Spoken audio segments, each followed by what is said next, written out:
विनाशिनं नित्यं यैनं अजमव्ययम् कथं स पुरुषः पार्थ घातयति हन्तिकम् वासांसि जीर्णानि यथा विहाय नवानि गृह्णाति नरो पराणि तथा शरीराणि विहाय जीर्णानि अन्यानि संयाति नवानि देहि नैनं छिन्दन्ति शस्त्राणि नैनं दहति पावकः न चैनं क्लेदयन्त्याप्तो न शोषयति मारुतः नैनं छिन्दन्ति शस्त्राणि नैनं दहति पावकः न चैनं क्लेदयन्त्यापो न शोषयति मारुतः।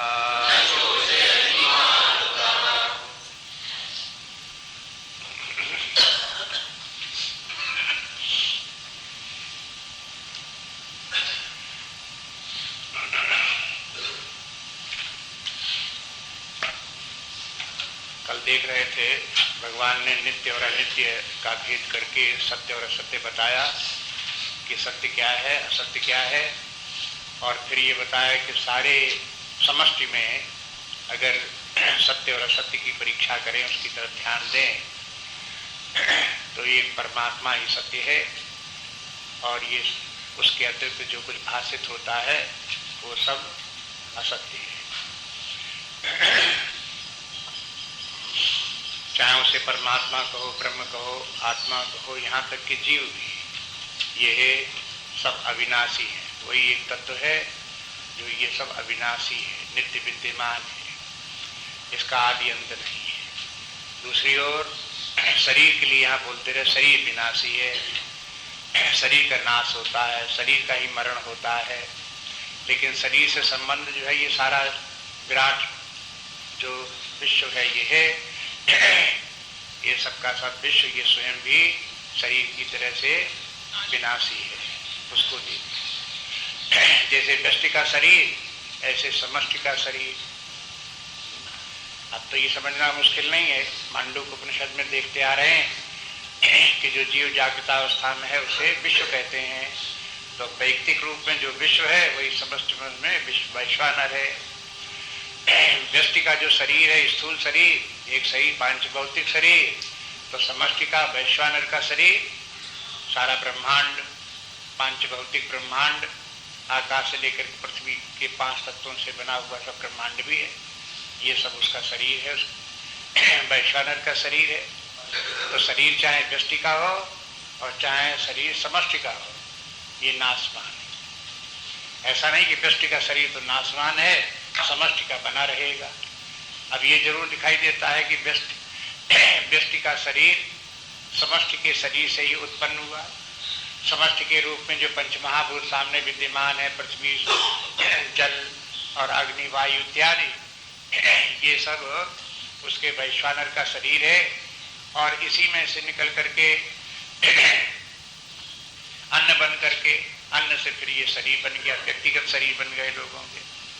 लेकिन व्यक्तिगत शरीर बनने पर भी ये कोई समष्टि के शरीर से भिन्न नहीं है। उदाहरण में देखते हैं, जैसे कि कुंभकार ने थोड़ी सी मिट्टी ली और उससे घड़ा बना दिया, तो सारी पृथ्वी ही मिट्टी की है, लेकिन उसमें से लेकर के एक टुकड़ा मिट्टी का लेकर के पिंड बनाया, उसे घड़ा बना दिया। तब ऐसा थोड़ी कि घड़ा जो है वो पृथ्वी से कोई अलग वस्तु हो गया। अगर घड़ा नाशवान है तो पृथ्वी भी नाशवान है, वो भी एक दिन समाप्त हो जाएगी, समष्टि रूप पृथ्वी का। इस प्रकार से ये नियम जो है वो थोड़ा सा विचार करके लगाना पड़ता है। यहाँ अगर नहीं लगा पाएंगे तो आगे के जो अध्याय आएंगे उनमें ये विषय जब आएगा तो वहां पे स्पष्ट किया जाएगा। यहाँ देह और देही यही बोलते जा रहे हैं, माने अपने आप में पहले देखो। ये भी एक नियम है कि आध्यात्मिक विचार चिंतन करने में पहले अपने आप को देखो, जगत को फिर देख लेना, वैश्वानर को फिर देख लेना। पहले अपने आप को देखो, अपने तेजस को देखो और फिर क्षण गर्भ को बाद में देख लेना।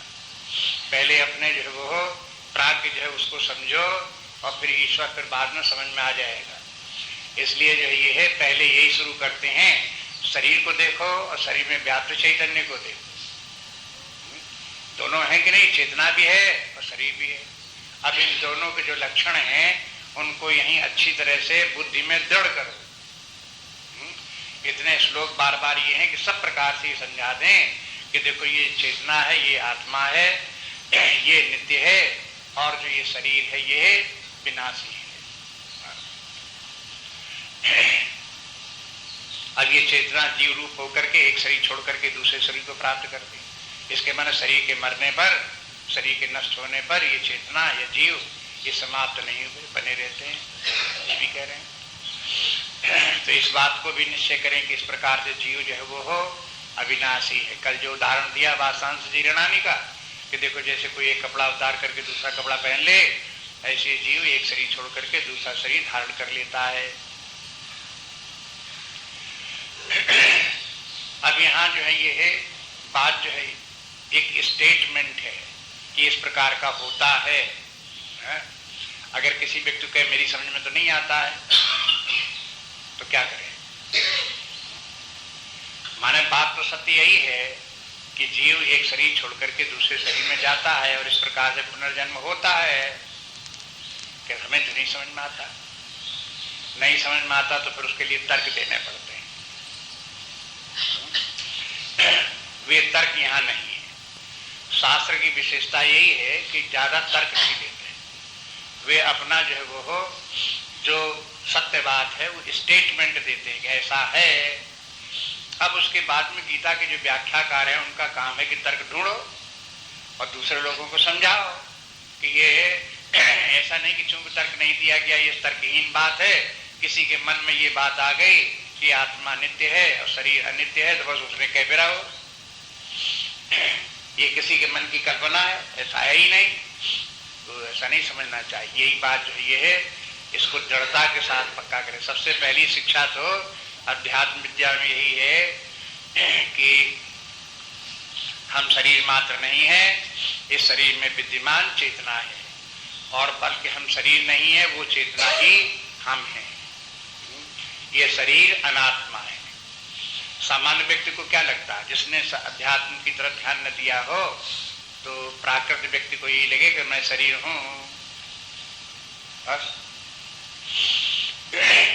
अब शरीर हूं को लेकर के जितनी उसके साथ समस्याएं होंगी वो जीवन में समस्याएं आएंगी, नाना प्रकार के क्लेश, भय, चिंता और सब ये सब उत्पन्न होंगे। उसको विकार, नाना प्रकार के विकार उत्पन्न होंगे, नाना प्रकार के झगड़ा विचार उत्पन्न होंगे, अशांति होगी। इसलिए अब ये है कि जो शरीर को अपना समझते हैं, शास्त्र कहते हैं कि देखो ये शरीर केवल शरीर शरीर ही नहीं है, ये शरीर में शरीर बना कैसे, अब ऐसे विचार कर लो, शरीर कहाँ से आया, कैसे बना, कैसे रहता है, तो आपको अन्न से रहता है, अन्न से बना, अन्न से बढ़ा, और अगर ये चलता भी रहता है तो अन्न से ही चलता है। अंत में ये शरीर समाप्त हो जाता है तो दूसरे प्राणियों पे कीट पतंगों का अन्न बन जाता है। तो अन्न के माने क्या है, जो हम खाते हैं वो अन्न। अब उसको देखो अन्न क्या जड़ है कि चेतन है? अब जड़ अन्न से बना हुआ ये शरीर जड़ होगा कि चेतन होगा? कहीं खामखा जबरदस्ती करके हमारी बुद्धि में ये बात जो है घेर घार करके भरना चाहते हो कि हम शरीर नहीं है, यही मतलब है ना? ऐसा नहीं है। जो सत्य है उसको दिखाते हैं। देखो सत्य क्या है, सत्य ये है कि शरीर जड़ है। थोड़ी देर जब खाना रखा जाता है तो थोड़ी देर खाना रखे रहो, बैठे देखते रहो।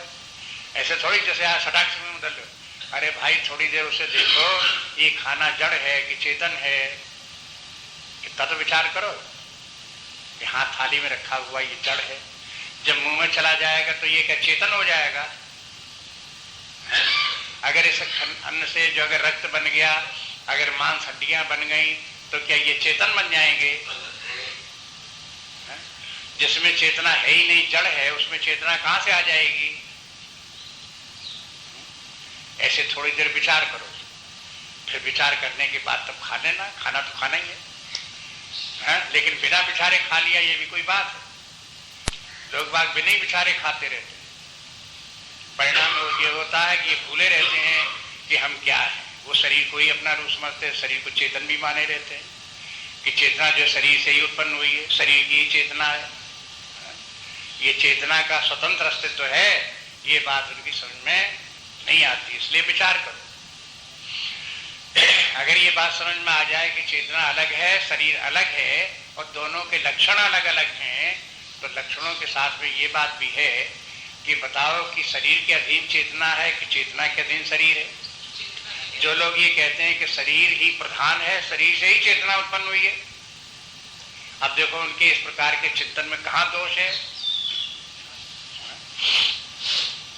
तो आपको ये पता लगेगा कि ऐसा हो ही नहीं सकता। चेतना जो है वो प्रधान है और शरीर उसके अधीन है। क्यों ऐसा है कि बताओ, शरीर से चेतना जानी जाती है कि चेतना से शरीर जाना जाता है? शरीर जड़ता से चेतना चलती है कि चेतना से शरीर चलता है? इस प्रकार से दोनों को कंपेयर करो थोड़ी देर बैठ करके। इस प्रकार के जितने प्रोस एंड कॉन्स कहलाते हैं ये, इनको सबके विभिन्न पक्ष हैं, इनको सब लेके बैठ के कंपेयर करो दोनों को, तो आपको ये पता लगेगा कि चेतना जो है वो प्रधान है, ये जड़ शरीर जो है ये है अप्रधान है, उसके अधीन है। शरीर जो चल रहा है चेतना से चल रहा है, शरीर से चेतना नहीं चल रही है। फिर देखेंगे कि शरीर अगर बनने वाला है, बिगड़ने वाला है, तो ये भी देखेंगे चेतना इस प्रकार से बनने बिगड़ने वाली नहीं है। अब आगे हर कदम के ऊपर आपको बुद्धि में भ्रम और शंका उत्पन्न हो सकती है। कहीं कि चेतना तो तभी होती जब शरीर होता है, अब जब शरीर ही नहीं होगी तो चेतना होगी कहाँ? अब बताओ क्या करें? कहाँ के माने कोई स्थान होना चाहिए जहां चेतना हो। अगर कोई स्थान नहीं है तो चेतना होगी नहीं। जो ये बुद्धि में आता है ये भी विपरीत बुद्धि है। चेतना ऐसा तत्व है कि उसके लिए कहाँ की जरूरत नहीं पड़ती कि कहीं हो, कहीं स्थान हो तब वो चेतना हो। तब ये कहना पड़ता है कि स्थान भी चेतना से ही उत्पन्न हुआ, स्थान भी चेतना में स्थित है, स्थान भी चेतना में ही विलीन हो जाता है। इसलिए चेतना को अस्तित्व रखने के लिए किसी स्थान की जरूरत नहीं पड़ती। अगर आप ये कहते हो कि चेतना कहाँ है, तो आपके माने आपकी बुद्धि में उसके पहले प्रश्न करने के पहले ये धारणा बनी हुई है कि चेतना को अस्तित्ववान बनने के लिए स्पेस की आवश्यकता है, जगह की आवश्यकता है। तो जगह की आवश्यकता, जगह के ऊपर निर्भर करेगी चेतना। अगर जगह नहीं होगी तो चेतना होगी नहीं। अब बताओ, जगह ज्यादा इंपॉर्टेंट है कि चेतना ज्यादा इंपॉर्टेंट है? आपके प्रश्न के अनुसार जगह ज्यादा इंपॉर्टेंट, चेतना कुछ नहीं। अब ये बताओ, चेतना से जगह जानी जाती है कि जगह से चेतना जानी जाती है? कह रही जगह से जानी जाती हो तो ये तो बुद्धि गलत हो गई फिर वहां पर। इसलिए जैसे जैसे आप विचार करते जाओगे तो बुद्धि को सही रास्ता मिलता जाएगा। और अगर विचार नहीं करोगे, अटके बैठे रहोगे, तो जहां अटके रहोगे वहीं अटके रहोगे। इसलिए विचार करते रहो, प्रश्न आने दो, उनके समाधान खोजो। समाधान खोजोगे तो आगे चल करके समाधान अगर आपको नहीं मिलते किसी स्टेज पर, तो शास्त्र को देखो। शास्त्र से अगर नहीं बता पाता, नहीं ढूंढे आपको मिलता है, लिखा सब शास्त्रों में, लेकिन ढूंढे नहीं मिलता है तो किसी से पूछो, जिसने शास्त्र पढ़े हो, जानता हो ये यहाँ लिखा, ये यहाँ लिखा, वहां से ला करके आपको बता देगा। इसलिए विचार करो और स्वतंत्र विचार करो। स्वतंत्र के माने ये है कि ऐसा नहीं कि जो बोल दिया गया उसे सुन लिया और सुन करके भूल गए अपने, फिर वही अपने चक्कर में उसी प्रकार वही हम शरीर हैं और वही संसार है, यही सब सत्य है, बस यही सब रहना है। बाकी बेकार बातें जितनी सुनी वही सब बेकार है, ऐसे थोड़ी हो। जो सुनी उनको चित्त में धारण करो और तदभाव भावित बनो, माने इन सिद्धांतों को अपना सिद्धांत बनाओ। किसी से बोलो तो कहना ना जैसा आप बता रहे हो कि शरीर में हूं वैसा हो ही नहीं सकता। क्यों? आप कब कहोगे ऐसे? जब ये सिद्धांत आपके चित्त में बैठा होगा तब कहोगे। आप स्वयं आपकी विचारधारा और धारणाएं आपकी कमजोर हैं, तो क्या करोगे? जब कहीं चर्चा होगी, बात होगी कि हाँ कहते तो तुम ठीक ही हो, तुम शरीर हो तो हम भी शरीर हैं, और ये जो कहते थे आत्मा, वो क्या हुआ? अरे वो जने कैसे सिद्ध हो गया था, कहीं घेर घार करके सिर में मढ़ दिया गया था कि तुम आत्मा हो, है तो नहीं असल में। तो ऐसे तो नहीं, मढ़ा हुआ ज्ञान, इस प्रकार के लादा हुआ ज्ञान तो काम नहीं देगा। इस ज्ञान को अपना ज्ञान बनाओ। इसलिए भगवान अर्जुन को बार बार इस प्रकार के समझाने की कोशिश करते हैं कि देखो सत्य आत्मा ही है, आत्मा सत्य है, और आत्मा से अतिरिक्त चाहे शरीर हो, प्राण मन बुद्धि हो, चाहे जगत हो, ये सब आदि अंत वाले हैं। आदि अंत वाले होने के कारण से मिथ्या है। जब मिथ्या शब्द बोलते हैं तो आप खरगोश के सींग मत समझो। मिथ्या के माने ये है कि यह आदि अंत वाले हैं, उत्पन्न होते नष्ट हो जाते हैं, सदा नहीं रहते, मध्य में भाषित होते हैं, प्रतीत होते हैं, बस। बाकी इसके पहले आत्मा ही है। आत्मा से ही सबका सब नाम रूपात्मक जगत, शरीर, प्राण मन बुद्धि सब उसी से उत्पन्न हुए हैं। इसलिए इस बात को आत्मा नित्य है, शाश्वत है, निर्विकार है, आत्मा के जितने लक्षण हैं वो सब प्रकार से बताते चले आ रहे हैं। आत्मा के साथ जीव के भी लक्षण बता देते हैं, क्योंकि आत्मा तो अनादि अनंत सर्वव्यापक है, लेकिन वही आत्मा ही जीव भाव को प्राप्त हुआ, शरीर में स्थित हुए। जब वो आत्मा शरीर में व्याप्त है तो चाहे अवच्छेद बात की तरह से मानो तो भी वो हो आत्मा को जीव बोलने लगते हैं। जब शरीर में घिरी हुई चेतना जितनी है उतनी ही चेतना है, अगर ऐसा हम समझते हैं, चेतना तो है लेकिन उतनी ही है जितनी शरीर में, तो मैंने अवच्छेदवाद के अनुसार ये हो गया जीव। और अगर आप ये कहो कि ये चेतना जो है ये है, तो प्रतिबिंबित चेतना है। ये चेतना इस प्रकार के मन बुद्धि की वृत्तियां जब होती हैं तभी उपलब्ध होती है, मन बुद्धि वृत्तियां शांत हो गई तो उपलब्ध नहीं होती। अगर इस प्रकार का समझते हो तो ये है प्रतिबिंबवाद हो गया। किसी भी प्रकार से कई और भी सिद्धांत है, प्रतिबिंबवाद है, अवच्छेदवाद है, आभासवाद है, और भी इस प्रकार के वाद हैं। माने आत्मा का और जीव का जो संबंध है, आत्मा किस प्रकार से जीव भाव को प्राप्त होता है, यह जीव किस प्रकार से अपने जीव भाव को छोड़ करके आत्म भाव को प्राप्त होता है, इन दोनों में किस प्रकार के संबंध है, कई सिद्धांत हैं, कई प्रकार से उसको समझने की कोशिश की गई। लेकिन इतना तो निश्चय है कि जीव अपने शुद्ध रूप में आत्मा ही है। अब उसको जीव का जीव भाव, आत्मा से जीव भाव कैसे भी प्राप्त हुआ हो, किसी भी सिद्धांत से साबित होता हो, लेकिन है वो आत्मा ही। इसलिए यहाँ आत्मा और जीव का बहुत भेद नहीं किया गया। आत्मा भी बोलते जाते हैं शाश्वत है, और जीव को भी बोलते जाते हैं शाश्वत है। जीव को भी जब शाश्वत अजर अमर बोलते हैं तो उसका तात्पर्य ये होता है कि जीव अपने शुद्ध रूप में आत्मा ही है। इस अर्थ में उसको कह देते हैं कि जीव जो है नित्य है, लेकिन जीव भाव नित्य नहीं है। जीव का तत्व जो है वो नित्य है। जीव भाव के माने क्या? हम अज्ञानी हैं, हमें पता नहीं कि हम तो सर्वव्यापक अनंत चैतन्य हैं। ये जो पता नहीं, इस प्रकार की जो धारणा है, ये अविद्या है। इस अविद्या से पराभूत हुआ जो चैतन्य है वो जीव है। अविद्या समाप्त हो गई तो वही जीव आत्मा है। जब जीव को समझ में आ गया हम एक शरीर में व्याप्त नहीं, सब शरीरों में, अनंत शरीरों में, सब में स्थित है। मम आत्मा सर्वभूतात्मा, जहां ये बात समझ में आ गई कि हमारा ही आत्मा सबका आत्मा है और ये जीव नहीं है। जब ये समझ में आता हमारी चेतना केवल हमारी चेतना है, दूसरे की चेतना से हमारी चेतना भिन्न है, तो ये क्या है? जीव। बस इस प्रकार से जीव और आत्मा के अंतर, दोनों में अंतर भी है और दोनों में एकत्व भी है। किस दृष्टि से एकत्व है? अभिन्नता कैसे है? और भिन्नता है तो क्यों भिन्नता है? तो भिन्नता जो है औपाधिक भिन्नता है, उपाधि के कारण से भिन्नता है। अन्यथा आत्मा सर्वव्यापी एक ही है। अगर अलग अलग भाषित हो तो वो उपाधि के कारण से है, और उपाधियां सत्य नहीं है। उपाधियां अगर सत्य होती तो कहते उसका विभाजन भी आत्मा का सत्य हो गया। उपाधियां हैं भ्रामक, मिथ्या, इसलिए उपाधियां मिथ्या होने के कारण से भले ही आत्मा जीव भाव में अलग अलग भाषित होता हो तो यह अज्ञान है, और जहां ज्ञान हुआ तहां एक आत्मा ही सर्वत्र विद्यमान है। ये दृढ़ निश्चय करके बना लेना चाहिए अपने।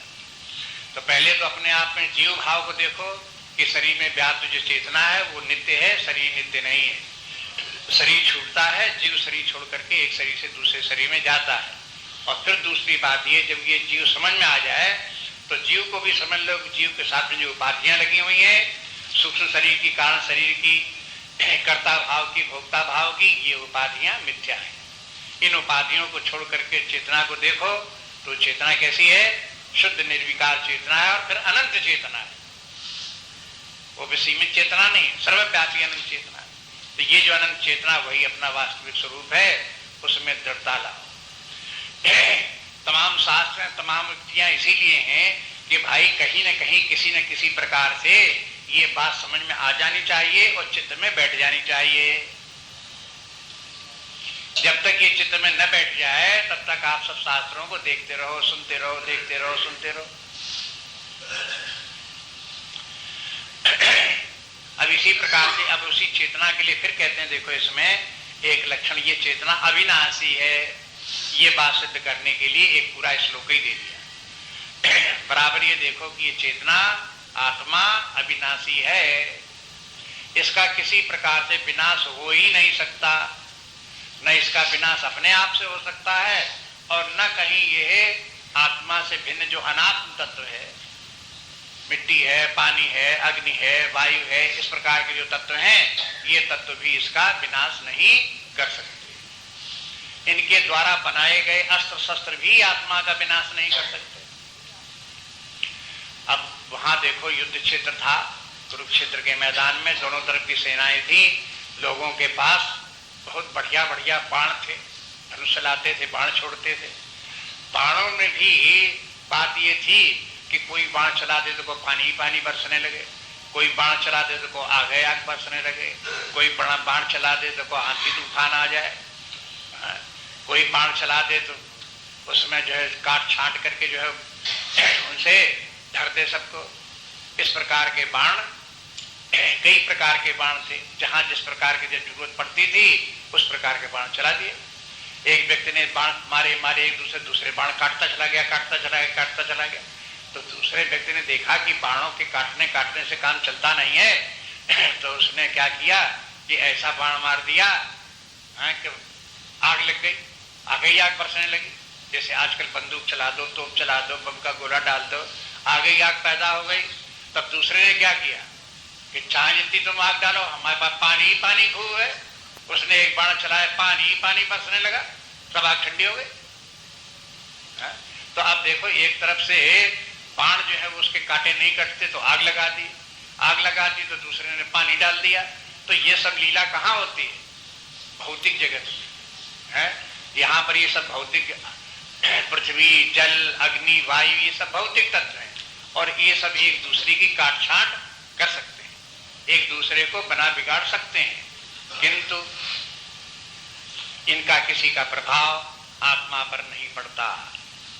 आत्मा जो है सब शरीरों में विद्यमान है, वो इन अस्त्र शस्त्रों से किसी से कटता छटता नहीं है, वो सदा एक समान बना रहता है। वो सत्य है, अविनाशी है, अनादि अनंत है, नित्य है, अस्त्र शस्त्रों का कोई उसके ऊपर प्रभाव नहीं पड़ने वाला है। ये बताने के लिए अर्जुन को जरा ज्यादा दृढ़ता से बता दिया, एक एक नाम गिना के, न एनम छिन्दन्ति शस्त्राणि, इसे शस्त्र छेद नहीं सकते। ये शस्त्र काहे के बने हुए? पृथ्वी में जो लोहा निकला, तांबा निकला, धातुएं निकली, उनसे अस्त्र बनाए, चाहे तलवार बनाएगी तो लोहा से बना दिया, बाण की नोक बना देगी तो लोहे से बना देगी। इस प्रकार से जो है ये भूमि से निकले हुए जो कठोर मेटल्स हैं, उनसे ये अस्त्र बनाए गए, और इसलिए बनाए गए जब किसी के शरीर पर प्रहार करें तो उसके शरीर नष्ट हो जाए।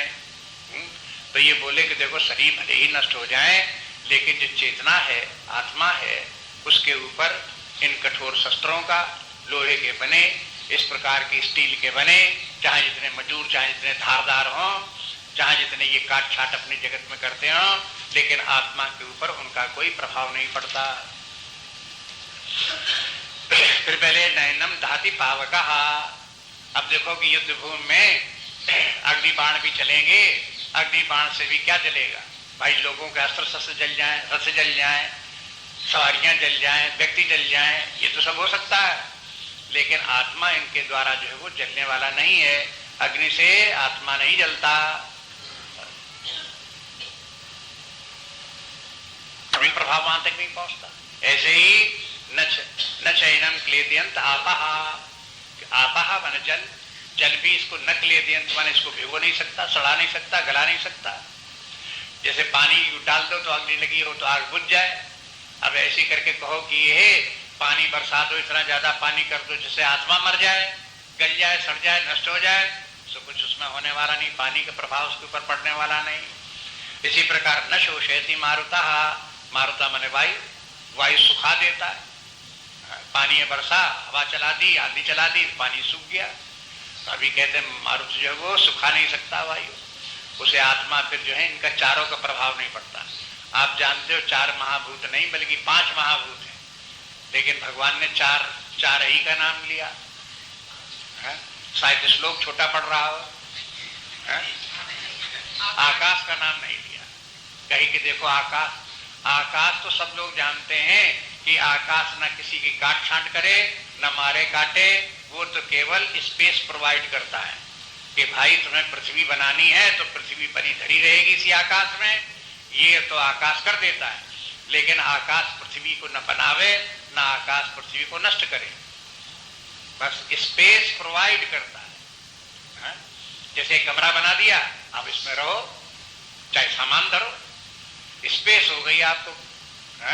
अब उसके बाद में ये कहो कि कमरा किसी को मारे काटे, अगर किसी कमरे में कहीं कोई व्यक्ति मर जाए तो कि कमरा बड़ा खराब है, इसने इस व्यक्ति को मार डाला, तो स्पेस कहीं किसी को मार डालेगी, कोई मानेगा इस बात में? उसका कोई सवाल ही नहीं। ये हो सकता है कि करंट उसने छू ली तो बिजली की करंट उसके लग गई, उससे मर गया। बिजली की करंट किसी व्यक्ति को मार सकती है, ऊपर से छत गिर जाए तो वो व्यक्ति मर सकता है, लेकिन स्पेस किसी को क्या करेगी? स्पेस कैसे मारेगी किसी? जो स्पेस जगत की किसी वस्तु को मार काट नहीं सकती, वो आत्मा को क्या मारे काटेगी? इसलिए कोई अर्जुन ने भी नहीं पूछा कि भाई आपने 4 बातों को तो बताया कि उससे ये आत्मा कटती छटती नहीं, मरती नहीं है, आपने आकाश का नाम क्यों नहीं लिया? कहा अर्जुन समझता था कि हम जानते हैं कि आकाश तो वैसी दुनिया में कहीं किसी को न मार काट सकता है, न बना बिगाड़ सकता है, तो आत्मा को भला क्या बनाएगा? इसलिए उसके कहने की कोई जरूरत नहीं। अगला श्लोक देखिए। अच्छेद्योयम अदाह्योयम अक्लेद्यो अशोषयेव च नित्यः सर्वगतः अचलोयम सनातनः अच्छेद्योयम अदाह्योयम अक्लेद्योयम अशोषयेव च नित्यः सर्वगतः स्थाणो।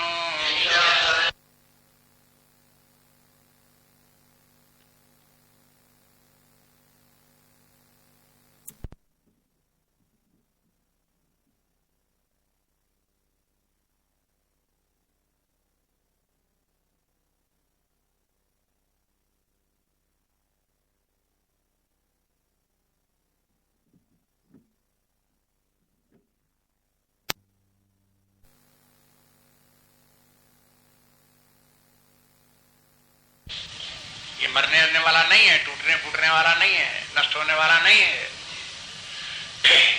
एक तो अपनी चेतना का अनुभव करो, ये समझो कि ये चेतना ही हम हैं, और ये भी समझो कि चेतना अविनाशी है।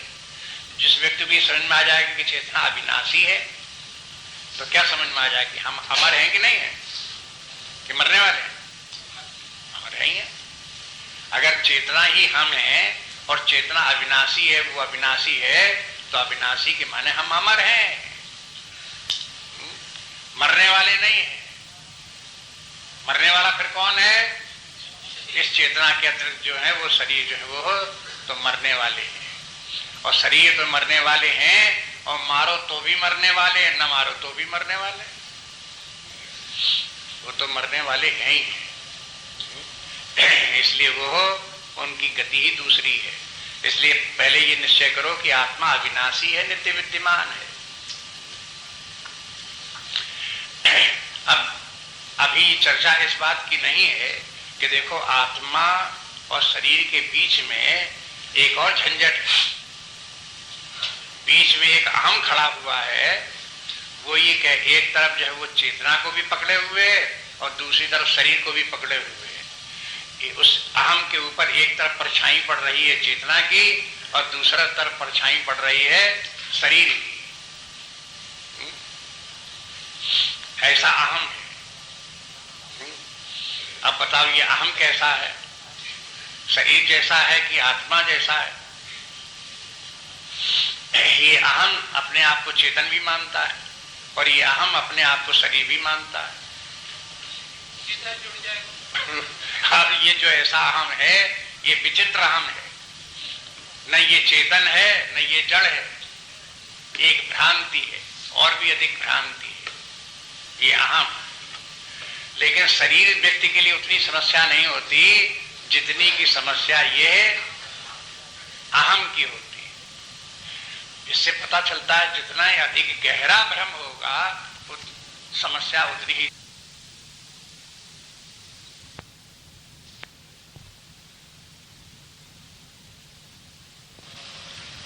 अहम न हो तो शरीर की उतनी समस्या नहीं है और फिर आत्मा की तो कोई समस्या है ही नहीं।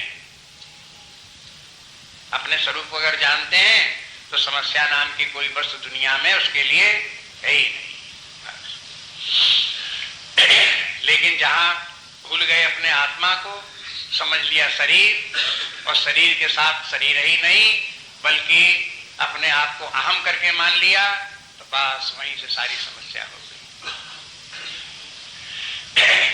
अब देखिए इसमें कहते हैं कि एक बात फिर पिछले श्लोक में जो बताया कि शरीर किस प्रकार के हैं, आत्मा किस प्रकार की है, तो शरीर तो अस्त्र शस्त्रों से कटता है, पानी में सड़ता भी है, आग में जलता भी है, लेकिन आत्मा ये चारों का प्रभाव आत्मा पे नहीं है। तो एक श्लोक में जो पूरी बात कही थी उसको आधे श्लोक में फिर बोले। इसलिए आत्मा कैसा है, अच्छेद्य। जब उधर कहा था नैनम छिन्दन्ति शस्त्राणि, तो अस्त्र से काट नहीं सकते, तो आत्मा कैसा हुआ, अच्छेद्य।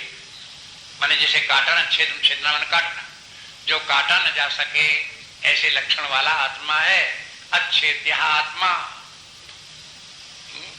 ये शब्द उसके लिए बोल दिया। फिर बोले कि अदाह्योयम नैनम दहति पावका, ये अग्नि से जला नहीं सकता। अगर जला नहीं सकता तो आत्मा को क्या कहेंगे, अदाह्य। अयम अदाह्य, ये आत्मा जलने वाला नहीं है, अदाह्य है। तीसरे अक्लेद्योयम, यह अक्लेद्य है। क्लेद्य माने भिगो दो ना, अगर जो ये भिगोया नहीं जा सकता, पानी में सड़ाया गलाया करके विनाश नहीं किया जा सकता, तो ये अक्लेद्य है। और फिर अशोषयेव च है, वायु जो है पानी को सोख लेता है, तो पानी को भले सोख ले लेकिन आत्मा में पानी यानी तो है नहीं जो उसको सोख ले, पानी को सुखा नहीं सकता, आत्मा को सुखा नहीं सकता, इसलिए अशोषयेव च ये आत्मा के लक्षण हो गए। मैंने अपने आप अपने विचार करने के लिए ये हो गया कि मैं वो आत्मा हूं जो अच्छेद्य है, मैं वो आत्मा हूं जो अदाह्य है, मैं वो आत्मा हूं जो अक्लेद्य है, मैं वो आत्मा हूं जो अशोष्य है। इस प्रकार से और ये जो चेतना जो है उसके लक्षण इसी प्रकार के हैं। इन लक्षणों से युक्त इस आत्मा को पहचानो, जानो और अनुभव करो, ध्यान दो इस पर। और जहां इस चेतना से हट करके शरीर कॉन्सेप्ट में आ गया, शरीर, तो बस फिर उसके ऊपर जो है ये है नियम लागू नहीं होंगे, फिर उसका उल्टा हो गया। ये शरीर जो है ये है छेद्य है, ये शरीर जो है वो क्लेद्य है, ये शरीर जो है शोष्य है, ये शरीर जो है दायी है। इस प्रकार से उसके ऊपर, शरीर के ऊपर ये सब घटनाएं घट जाएंगी। ये चारों बातें शरीर पर लागू हो जाएंगे, आत्मा पर ये चारों लागू नहीं होते हैं। इसलिए फिर बोले जब इस प्रकार का आत्मा है कि किसी प्रकार से जो विनाश करने के जो साधन है उनके द्वारा वो विनष्ट नहीं हो सकता, तो फिर कैसा हुआ? नित्या। इसीलिए तो आत्मा को नित्य कहते हैं। नित्या, नित्या माने सदा विद्यमान है, कभी अभाव नहीं होता, इसलिए नित्या। और सर्वगतः, सर्वगतः, सर्वगत माने सर्वव्यापी है, सब जगह विद्यमान। तो सब जगह विद्यमान के माने अब क्या हुआ? सब जगह के माने विद्यमान हुआ कि सारे शरीर में विद्यमान है? अब देखो एक व्यक्ति ने यही अर्थ सर्वव्यापी की आत्मा सर्वव्यापी है, तो उसने जब सर्वव्यापी बताया शास्त्र ने, तो उसने अपने मन में क्या मान लिया कि आत्मा सारे शरीर में पैर से लेकर के शरीर तक व्याप है और चेतना सारे शरीर में है ही है, इसलिए ठीक ही कहते हैं आत्मा सर्वव्यापी है। उसने अपने मन में मान लिया। बाद में जब उसने और दूसरी शंकाएं की तो उन शंकाओं को जब उत्तर के बाद उसने पूछने लगा प्रश्न, और जब उनका समाधान किया तब उसको ये हुआ, कहा उसने इस प्रकार कहा कि हम ऐसा समझते हैं कि सिर से लेकर के पैर तक आत्मा सर्वव्यापी है। ये पता नहीं चलता, सुनते सुनते व्यक्ति बोली जा रही बात को क्या सुन रहा है और क्या समझ रहा है, उसका क्या इंटरप्रिटेशन लगा रहा है, क्या पता क्या सोच रहा है अपने मन में बैठे बैठे।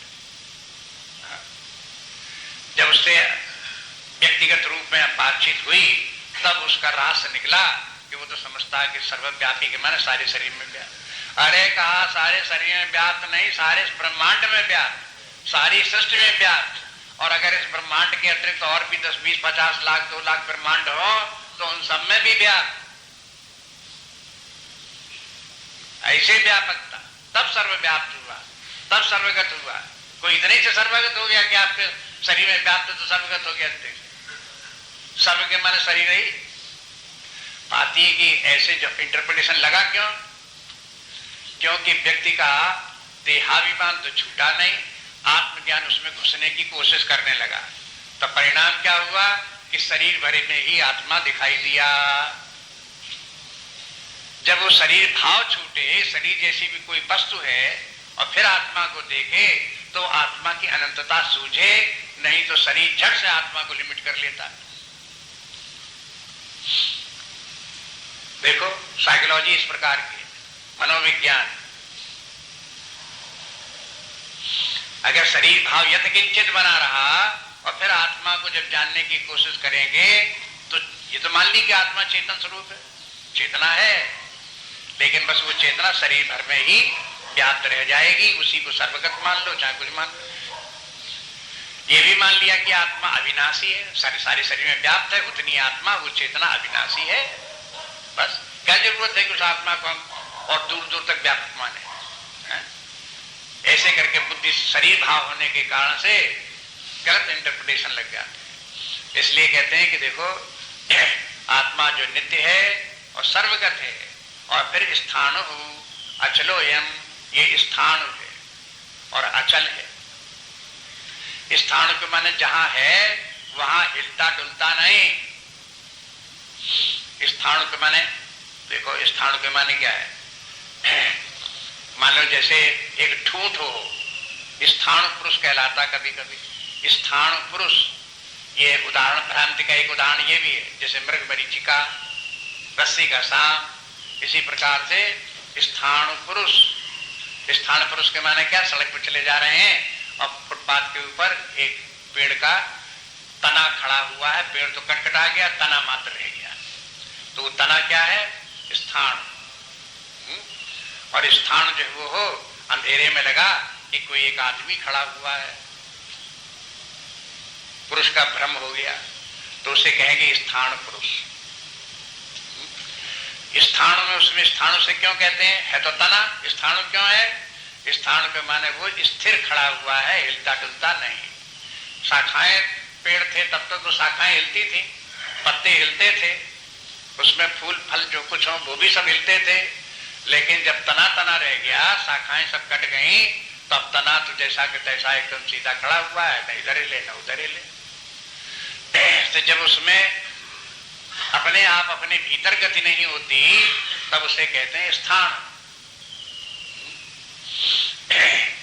इसी प्रकार से वो आत्मा में किसी प्रकार की आंतरिक गति नहीं, माने आत्मा हिलता डुलता नहीं, जैसे शरीर हिला डुला दिया ऐसे करके वो हिलने डुलने वाला नहीं। और अचलो एम के माने ये चलता नहीं। देखो शरीर में भी कहते हैं ध्यान करो, तब ऐसे ध्यान करो, छठवें ध्यान में आएंगे तब भगवान कहेंगे शरीर के ऐसे आसन में बैठा रहो कि यह स्थिर और अचल हो जाए। स्थिर के माने क्या है कि शरीर को एक आसन में बैठा करके ऐसा कर दो कि न हाथ हिले, न पैर हिले, न गर्दन हिले, न सिर हिले, कहीं कुछ हिले नहीं, मूर्ति के समान हो जाएगी तो हो गया स्थिर। और अचल भी रखो इसको, और जब स्थिर होगा तो अचल की क्या जरूरत? कहते अचल के माने ये है कि बार बार उठ करके खड़े ना हो, नहीं तो फिर कहा कि यहाँ ना बैठ करके हम यहाँ ध्यान करेंगे, यहाँ बैठ करके नहीं हम यहाँ ध्यान करेंगे, हम इधर की नहीं पूरब की तरफ ध्यान करेंगे, पूरब की तरफ नहीं उत्तर की तरफ ध्यान करेंगे, ऐसे बार बार करके शरीर को चलाते रहे तो फिर ध्यान नहीं होगा। इसलिए अचल के माने जो चले नहीं, तो आत्मा अचल भी है, चलता नहीं है, और आत्मा जहां कहीं है वहां ये हिलता डुलता भी नहीं, दोनों बात। स्थान को माने स्थिर और अचल के माने जो चले नहीं।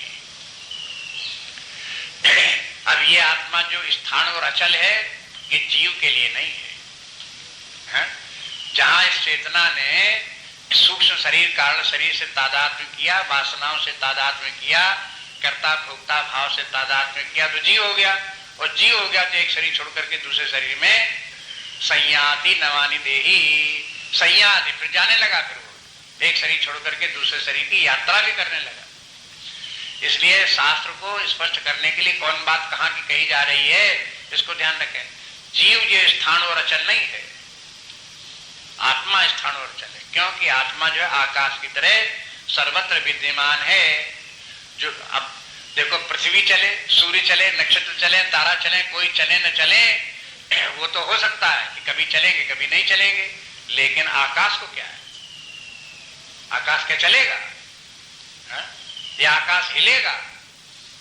एक उदाहरण सामने है, ना आकाश हिलता डुलता है, ना आकाश चलता फिरता है। जैसे आकाश सर्वव्यापी है, इससे भी ज्यादा व्यापक आत्मा, वो भला कैसे हिलेगा? चलेगा तो कैसे चलेगा? कहां से कहां जाएगा? चलने वाली वस्तु तभी चलती जब एक स्थान पर हो और दूसरे स्थान पर न हो, तब एक स्थान से दूसरे स्थान पर पहुंच जाए। एक स्थान को छोड़ दे और दूसरे स्थान को ऑक्युपाई कर ले तो इसको कहेंगे चलना। लेकिन जो सर्वत्र विद्यमान है वो कहां से चले और कहां जाए? इसलिए आत्मा अचल है। माने ये बता करके पहले तो सर्वगत बताया, जब सर्वगत अगर बात में समझ में आ गई तो सर्वगत वस्तु जो है वो हो अचल होगी कि नहीं होगी? सर्वगत के साथ जोड़ करके देख लो। इसलिए बोले कि ये सर्वगत है, इसलिए अचल है और स्थान है और सनातन, और ये सनातन है। ये सनातन शब्द भी प्रयोग करते आ रहे हैं। सनातन है, पुराण है, पुराण पुरुष प्राचीनतम है और सदा रहने वाला। सनातन के माने सदा रहने वाला। भूतकाल में, भविष्य काल में, वर्तमान काल में, तीनों काल में जो सदा एक समान विद्यमान रहे वो सनातन है। तो सनातन कौन है? आत्मा है, परमात्मा वही सनातन है। और फिर एक धर्म है, उसका नाम भी सनातन है, सनातन धर्म। ये कौन सा धर्म है? सनातन धर्म। अब या तो ये कहो कि धर्म का विशेषण सनातन है, इसलिए वो धर्म जो सदा रहे, जो धर्म कभी नष्ट न हो, आदिकाल से अंतकाल तक सब बना ही रहे, उसका नाम सनातन होगा। अथवा ये कहो कि वो धर्म जो सनातन परमात्मा में विश्वास रखता है, जिसमें कि सनातन परमात्मा की मान्यता है, उसी धर्म को सनातन धर्म कहते हैं। अब जो अच्छा अर्थ लगे आपको उनमें से इनको अर्थ देखो, ऐसा सनातन धर्म है। अब ये बोले कि ये परमात्मा जो है ये सनातन है। पुराण भी परमात्मा को ही कहते हैं। पुराण के माने क्या है? कि पुराण के माने परमात्मा। कि पुराण तो 18 होते तो पुस्तकें हैं। अरे भाई, उन पुस्तकों का नाम पुराण इसीलिए है कि उसमें परमात्मा का ही वर्णन है। 18 पुराण है तो 18 पुराणों में क्या लिखा है? वही परमात्मा जो प्राचीनतम परमात्मा अनादिकाल से चला रहा है, अनंत काल तक चलते रहने वाला है। ऐसे जो पुराण पुरुष है परमात्मा, उसी के चरित्रों का वर्णन है, उसी की महिमा का वर्णन है, इसलिए वो पुराण है। पुराण शब्द की तरफ तो लोग ध्यान नहीं देते। अरे कहते पुराण क्या है, कब सड़ाके की बातें हैं, झूठी मूठी तमाम कथाएं हैं। अरे कहां पुराण परमात्मा और कहां झूठी मूठी कथाएं, कहां की कहां बुद्धि लोगों की पहुंच जाती। इसलिए इस प्रकार से देखो कि पुराण के माने क्या है, सनातन के माने क्या है। बाकी के शब्द ज्यादा प्रयोग में आने लगते हैं तो रूढ़ हो जाते हैं अर्थ। शब्द जो होते हैं, देखो भाषा विज्ञान भी अपना एक विज्ञान है। भाषा विज्ञान के अनुसार शब्दों की रचना चाहे जितनी वैज्ञानिक ढंग से की जाए, लेकिन जब वो प्रयोग में आते हैं तो वो अपना अर्थ छोड़ते हैं, नया अर्थ धारण करते हैं। ये शब्दों का स्वभाव है। क्यों ऐसा क्यों करते हैं शब्द? क्योंकि शब्द भी भौतिक वस्तु है। सब भौतिक वस्तु में कैसी होती हैं? परिवर्तनशील, आदि अंत वाली। तो भाषा क्यों नहीं होगी? अगर भाषा भी भौतिक वस्तु है तो उसमें भी तो यही क्रिया होनी चाहिए। इसलिए शब्दों को जो है वो हो, अब एक समय में जब एक ग्रंथ लिखा जाएगा, साहित्य लिखा जाएगा, उसमें जो शब्दों का प्रयोग होगा वो एक अर्थ में होगा। और आप 1000 वर्ष के बाद, 2000 वर्ष के बाद, 10,000 वर्ष के बाद उसी को पढ़ो, तब तक भाषा कहां पहुंच गई। उसे शब्दों ने क्या कौन से अर्थ छोड़ दिए, कौन कौन से अर्थ ग्रहण कर लिए। अब उन जो वर्तमान काल में प्रयोग हो रहे हैं उन शब्दों अर्थ को लेकर के प्राचीन काल के ग्रंथों को आप पढ़ें तो क्या आपको अर्थ लगा जाता है? आपको वर्तमान अर्थ को वहां नहीं लगेगा जब तक कि आप उस काल की भाषा को न सीखो, उस समय की शब्दावली और अर्थावली को जब तक न सीखो, तब तक जो है उस समय के वो उन्होंने पुस्तकों में क्या लिखा है, उनका क्या भाव, वो समझ में नहीं आ सकता है। इसलिए जो है ये है, यहां तक पहुंच गए। अच्छे आत्मा को एक बार फिर बताया, फिर समझ लो एक बार आत्मा का कि आत्मा किस प्रकार से सत्य है, नित्य है, ये सब एक बार फिर सुन लो। कहते हैं अव्यक्तोयम अचिन्त्योयम अविकार्योयम उच्यते तस्मादेवं विदित्वैनं नानुशोचतुमर्हसि अव्यक्तोयम अचिन्त्योयम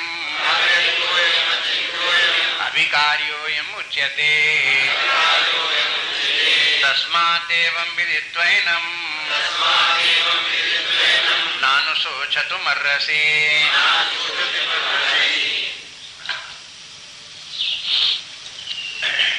अब मान लो ये श्लोक भगवान को क्यों कहना पड़ा आगे? इसलिए कि अर्जुन कहा कि जैसा आप बताते हो ऐसा आत्मा हमें तो नहीं लगता। आप तो कहते चले गए इतनी बात है कि ये आत्मा अविनाशी है, नित्य है, सर्वगत है। तो क्या हमें तो नहीं लगता है कि सर्वगत है, सब अविनाशी है, अचल है, स्थान है, सनातन है? हमें कहाँ लगता है? तो भगवान बोले कि नहीं लगता, वो तो ठीक ही है, वो है ही ऐसा कि नहीं लगेगा तुमको। क्योंकि अव्यक्तोयम ये अव्यक्त है और अचिंत्योयम ये अचिंत्य है।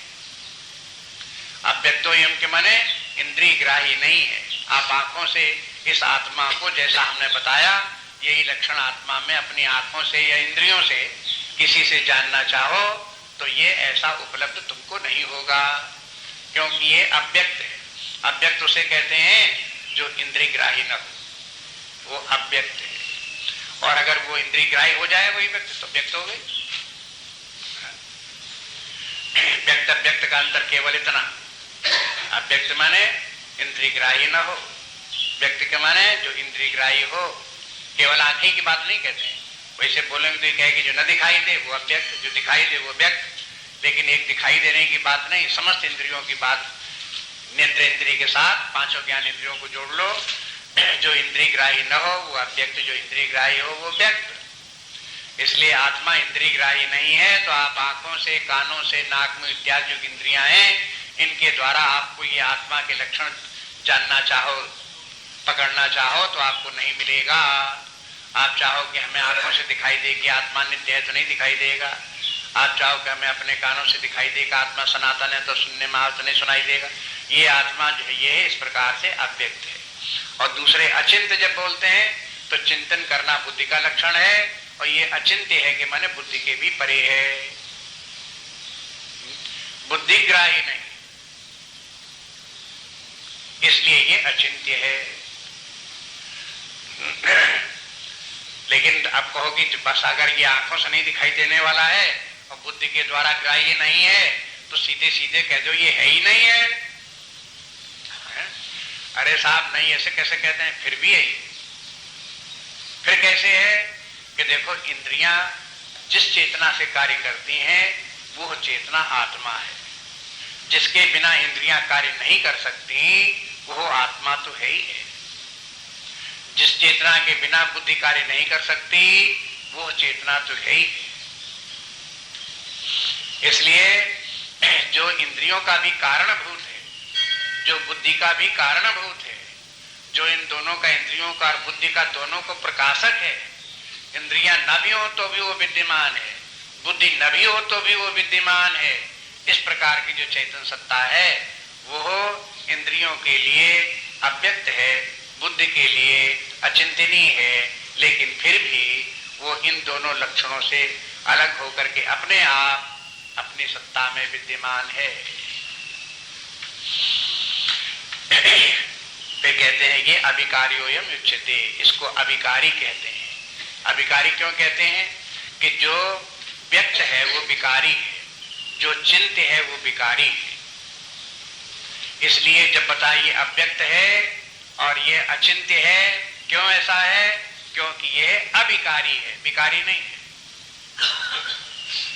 बस अब यही सब विचार करने की बातें हैं। तर्क देखो, एक बार समझ लिया कि आत्मा अनात्मा के लक्षण क्या है, नित्यानित्य के लक्षण क्या है, तो आप ये भी देखोगे कि ये आत्मा अविकारी है। तो विकारी कौन है? शरीर है, जगत है, ये विकारी है। तो जगत व्यक्त है कि अव्यक्त है? जगत व्यक्त है। तो जो विकारी है सो व्यक्त है। ये जगत बुद्धि से समझ में आता है कि नहीं समझ में आता है? कि बुद्धि से भी समझ में आता है। तो चिंत्य भी है, हमारे बुद्धि में आता है, बुद्धि के द्वारा हम इसको जानते हैं, समझते हैं। अगर बुद्धि में ये जगत ना आवे तो वैज्ञानिक लोग शोध कार्य कैसे करें? बुद्धि से ही तो करते हैं। वैज्ञानिक लोग अपनी बुद्धि लगाते हैं और इस जगत में खोजबीन ये सब करते हैं। ये नियम कैसे, प्रकृति यहाँ कैसे काम कर रही है, यहाँ प्रकृति कैसे काम कर रही है, ये सब प्रकृति के जो नियम हैं, खोज हैं, उनको एक के बाद एक बात खोजते चले जाते हैं। तो बुद्धि इस जगत में भी काम करती है। जगत व्यक्ति इंद्रियों के लिए व्यक्ति भी है और बुद्धि के लिए चिंत्य है, अचिंत्य नहीं है, चिंत्य है। उसके ऊपर विचार कर सकते हैं, उसके ऊपर शोध कार्य कर सकते हैं, उसको प्रयोग में ला सकते हैं। ये सब जगत के ऊपर लागू होता है। लेकिन जो आत्मा है वो न तो इंद्रिय ग्राही है, इसलिए वो व्यक्त नहीं है, अव्यक्त है।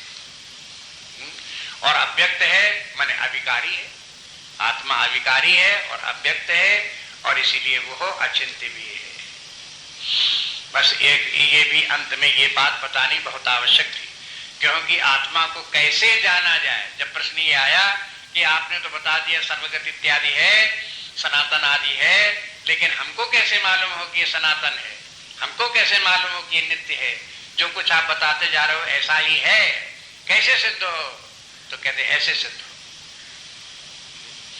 ये देखो कि आत्मा जो है वो अचिंत्य है, आत्मा जो है अव्यक्त है, लेकिन होते हुए भी विद्यमान है और निर्विकार है। इस प्रकार का आत्म तत्व है।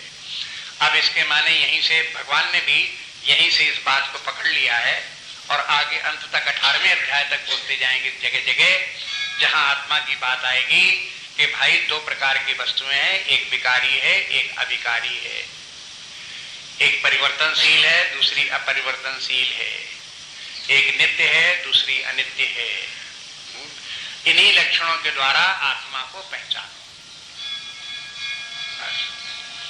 जब किसी वस्तु के लक्षण बता दिए गए तो उन लक्षणों को आपने याद रखो और ढूंढते रहो। अगर उन्हीं लक्षणों की वस्तु मिल जाए तो समझ लेना वहां तक पहुंच गए, मिल गई उसको। आत्मा के लक्षण बता दिए, आत्मा इस प्रकार का है, इन लक्षणों से युक्त आत्मा को अपने आप अपने भीतर ढूंढ लो, जान लो, पा लो, अपने हृदय में पहुंचो। अभिव्यक्तम विभक्तेषु, ये क्या है? वो भी यही बात है। विभक्तेषु अविभक्तम, विभक्तेषु के माने भौतिक जगत, ये सब विकारी जो वस्तुएं हैं ये विभक्त विभक्त, और अविभक्तम इनके बीच में एक अविभक्त वस्तु है। वो अविभक्त क्या है? वही आत्मा, वो अविभक्त तत्व है। बस यही जगह जगह इस प्रकार सुझाते रहेंगे कि दो प्रकार की वस्तुओं में विवेक करो और देखो कि हम शरीर नहीं है, हम आत्मा हैं। जब आत्मा का ज्ञान है तो व्यक्ति ज्ञानी है, और जो आत्मा का ज्ञान नहीं, अपने आप को शरीर समझता, वही अज्ञानी है। और जो अज्ञान का परिणाम है वो फिर है ही है। फिर अज्ञान के बाद फिर अज्ञान की संतान चलती है, अज्ञान की संतान, फिर मोह, फिर राग द्वेष, हाँ, फिर उसके बाद में शुभाशुभ कर्म, फिर पाप पुण्य, फिर सुख दुख, ये सब क्या है? अज्ञान का परिवार है, अज्ञान की संतान है।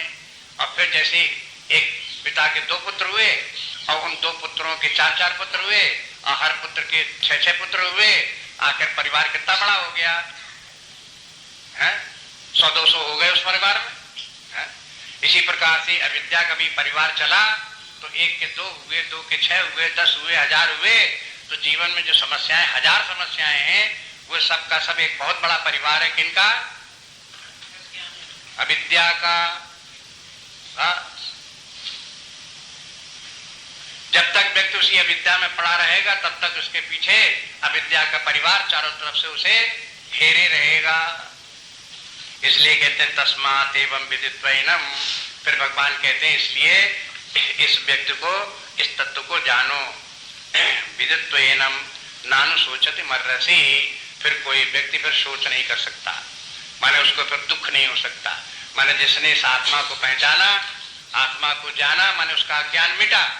और अज्ञान मिटा तो अज्ञान का, अब शंकराचार्य जब भाष्य लिखते हैं तो बार बार बोलते रहते हैं, अज्ञान मिटा तो अज्ञान अपने परिवार सहित मिटता है, अज्ञान अपने कार्य सहित मिटता है।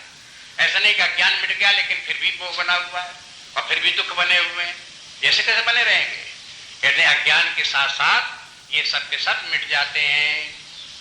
इसलिए यहां भी बता दिया कि जो इस आत्मा को जानता है, तो जानता है कि माने क्या? अज्ञान मिटेगा तब तो जानेगा कि अज्ञान भी बना रहेगा, जान भी जाएगा। इसलिए बोले तस्मात् एवं। इसलिए तस्मात् के माने यहां आकर के भगवान ने एक बार फिर कहा कि जो हम कहने जा रहे हैं उसका निर्णय निकाल लो, ये बात इतनी है। यहां पर कंक्लूजन फिर आ गया। अर्जुन शोक कर रहा था तो कहते हैं कि देखो इस आत्मा को तुम जानो, फिर तुम शोक नहीं करोगे। जब तक अज्ञान रहेगा तभी तुम्हारा शोक है, अगर शोक है तो अज्ञान जरूर है। और तस्मात् कहकर के यहाँ बात पूरी हो गई। बात तो पूरी हो गई लेकिन अर्जुन तो फिर भी मुंह बाय खड़ा रहा। तो भगवान को लगा कि अभी कुछ और सुनना चाहता है, तो आगे 26वां जो श्लोक है यहां से भगवान फिर शुरू करते हैं एक नया प्रसंग लेकर के। इसी बात को बताने के लिए नाना प्रकार से ये बात बताई जा सकती है। आत्मा अनात्मा की बात, नित्यानित्य की बात, दुखों से छुटकारा पाने की बात, एक तरह से नहीं 50 तरह से बोली जा सकती है। फिर सुन लो, फिर सुन लो। इसलिए जो है आगे की कथा कल देखो।